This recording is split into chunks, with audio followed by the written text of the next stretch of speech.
Thank you, Dan. Our last speaker before we move to the panelists is Marcus Wilson, who is the president of HealthCore Incorporated. You never like the designation, the last speaker, right? I'm between Rob and his happy hour. Oh, before the panel, okay, true.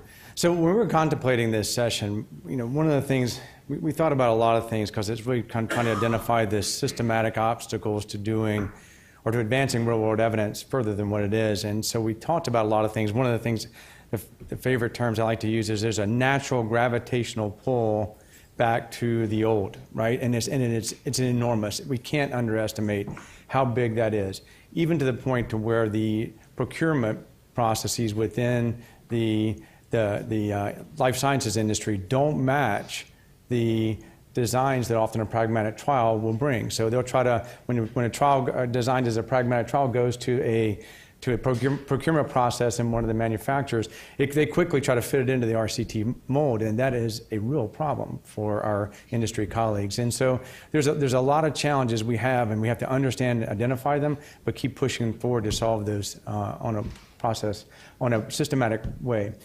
The part of this that sort of became my role because of who HealthCore is and who owns this, which is Anthem, which is one of the large payers in the country, was to really think about this from a data perspective. And I have a term, a subtitle up there, effectively defragmenting the view of the patient.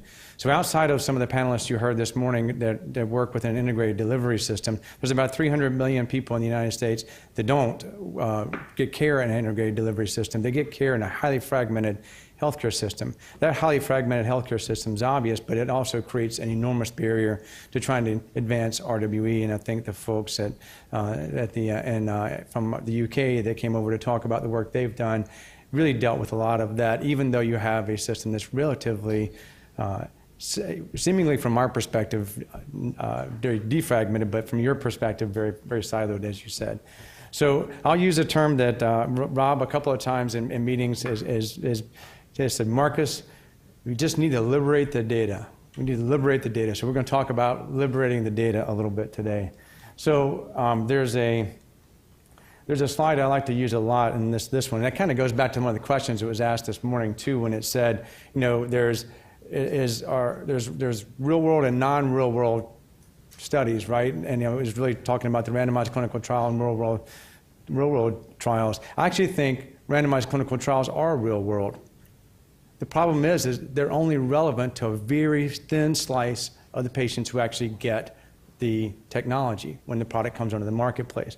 So if we think about it in that sense, then we start thinking about, okay, well, those that are getting it, how do we actually start putting together the view of that population so we can study an expanded exposure to that drug? And I think that the patients in that situation that receive the drug from very significant ways from those who were studied. And in these ways, and these are only a few of them, but they really drive a lot of the problems that the payers, like our parent company, struggle with in healthcare, and that is the relevance of the existing evidence. And in many cases, not only knowing that there's intuitively that there's a difference, but often not being able to reconcile their own population against the existing evidence, because they don't always have a good view of their own population to really be able to do that. So it's an intuitive decision-making process as much as it is scientific, and perhaps in many cases more so. The other thing I want to point out on this, and I don't want to lose sight of this, is the timing issue. It's not just that we don't have the evidence, it's that we don't start generating that evidence until the product comes on the marketplace. The folks in the policy team within Anthem, to whom we do a lot of work for, often come to us and say, we want to do the research, but I need it next week. And the problem is it takes so long to generate evidence that they're often in a situation where they're using substandard data or substandard evidence to make decisions that in many cases need to be much better informed. I think the real point on this is that while we're looking at today doing a lot of this work in a post-approval space, much like Salford, they did in Salford, you really need to begin to think about this in the pre-approval world because of that time gap. It's not just about generating the evidence, but it's doing it in a very timely way so that those decisions on a post-approval basis are much more informed. All right, so this is a slide I actually pulled out and I resent the deck and put it back in because I think it's something we just can't forget. And it goes back to one of the questions that was asked today about, and the response was, you only pull as much data as you need to for a given study. But here's a little bit of a counterpoint to that, and just don't forget it. It's not saying that that's not a good point. It's really thinking about how much data we do pull, because it's really when a patient shows up and her physician's trying to make decisions about the patient, and she asks, should I get this, what should I do to treat this patient? The answer is almost always, it depends, right? It depends. What should I use to manage her hypertension in this diabetic patient? It depends. It depends on her genotype and her phenotype, right? It depends on a lot of specific characteristics about that patient, many times of which, even if we know all of those things about the patient, we often don't know if the evidence that was generated, that's available, was done on patients very much like that patient. So I think that one of the things that we have to think about this is that benefit and risk is not equally distributed. And until we actually get to a point where we can actually derive evidence, it's not just, when we think about real-world evidence, it's not just saying, well, in a real-world setting, on average, this is what happens. Think about the adaptable trial. The adaptable trial not just needs to tell us, or is 85 better than the higher dose, is actually in which patients is the lower dose better than the higher dose and vice versa. That's actually where we really need to get. It's not, is Vioxx safe or not? It's in which patients does this risk profile off on? In which patients is it on? And that's really the specificity we really need to get to help that physician and her patient make the best decisions. And until we get there, we've got a challenge. So as we start thinking about harvesting real-world data, we really need to start thinking about getting a very complete, rich view. We have to start with what reality gives us today, because a lot of the data are really crappy we want to work with. But we really need to, over time, mature the data to the degree to which we need to answer these types of questions, because then I think we'll make a difference in the healthcare system. So again, I'll just say this. Clinical trials will tell us if something works. It just doesn't tell us in whom it works. So how do we get there? And so this is the obvious slide of the day, I think, and that is that it really takes integrated data to work. So we have a lot of data that we gather from Anthem and the other health plans we work with. Those data by itself are relatively limited in its value. Just like EMR data by itself is relatively limited in its value. It's not until you start integrating the pieces together, the fragmented pieces together, in a very responsible way, that you start to begin to see things you couldn't see before, or validate assumptions now that you could only put out as assumptions before. The other thing I would say on this is that there's often an overlay on this slide that we put on there that really talks about being able to derive patient-reported outcomes, which is absolutely critical. So the types of data environments in which you do this type of research, often you really need the ability to not only pull these pieces together in a reliable way, but also to be able to reach out to the patient, get information from them, reach out to the provider, get information from them that's not contained in these records, and then also be able to bring in other types of data. So it's enriching the data that we're looking at. And the title on this is, Big Data is Less Relevant Than Deep Data, and I really mean that. Big data can tell us a lot of things, but it's deep data we have to get to first, because you need much less of deep data than you do big data to overcome that. And I think that's, if we can tackle this issue, I think for a lot of us, the world will be a lot easier from a real-world evidence development. So thinking about this, how do we actually go about defragmenting it? So we all have these pieces of data, including the payers out there, but we all like to hold those data really close because we think it's really valuable and we don't trust anybody else getting it. And the problem is both of those are really bad assumptions. Our data by itself is really not that valuable. And the fact that if we actually share it the right way, we can actually generate a lot of insight that we value, even for us, that we could never generate by ourselves. It's overcoming this sort of mental mindset, and I think that's a really key piece of this. So and this is sort of this is a byproduct of the fact that if you look at how fragmented our healthcare system is in the United States, generally speaking, we don't like each other. And that's a real problem. When it comes to collaboration, you really have to kind of like the person you're sitting across from to really trust them and really do the work together. Now, we're doing this in little pockets, and it's actually gaining good traction, many of the folks in this room as well as us. But still, by and large, the sentiment is not a positive sentiment when it comes to really trying to defragment the view of the patient. Good example of this. So we worked very closely with our competitive Blue plan in California. So Anthem Blue Cross worked with Blue Shield in California to create this entity, a public good independent entity called California Integrated Data Exchange, or CalIndex.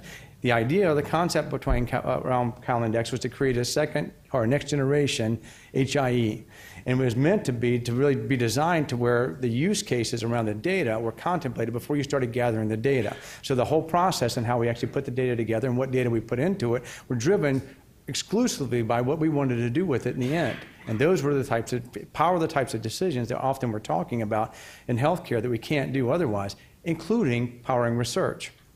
So we designed this entity as being a multi-payer, multi-provider, integrated longitudinal view of the patient and very large numbers of patients. So we started out putting all the data from Anthem and all the data from Blue Shield in this data environment. We went out, before we actually even finalized the user agreement on all of this, or the participant agreement for CalIndex, talked to the 32 largest healthcare systems in California on the provider side, and they all expressed strong interest in coming into this. That was a great idea. Put the CalIndex in place, put all of our data in, and only one provider signed up in 3 years. And they never put their data in.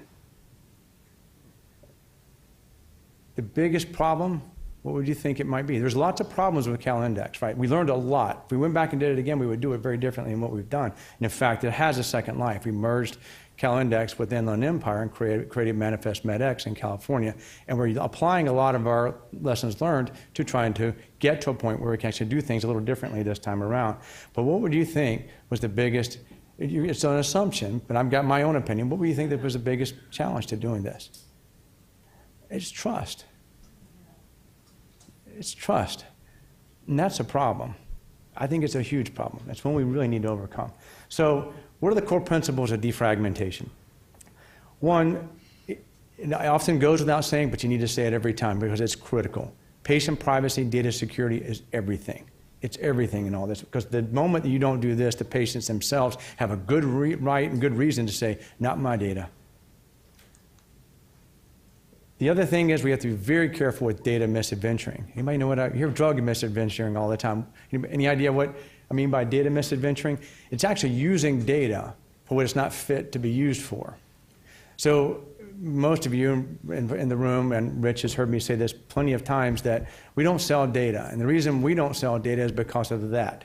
The reason we don't sell data because we're concerned that people will be using it for things that it was really never meant to be used for. And they're doing things not knowing. It's not often intentional. It's not knowing what you don't know. There's a lot of things about our data that are very specific to the benefit designs and the systems in which we process our data that make it uniquely interpretable by only those who understand that. So after 14 years of working with our data, we're still learning. Just to be clear, we're still learning with the data within the Anthem environment, and that's a critical aspect of this. So any type of defragmentation, it really has to honor that piece. And a lot of that, what that means is you have to work collaboratively with the data sources. Just pulling data out as from a middle source and then putting the data into some type of an environment where you can actually do the research on it runs the risk of losing a lot of key aspects, including data provenance, which is critical to understanding what's going in the data. So when you see something abnormal, you really need to be able to go back and figure out why it was abnormal.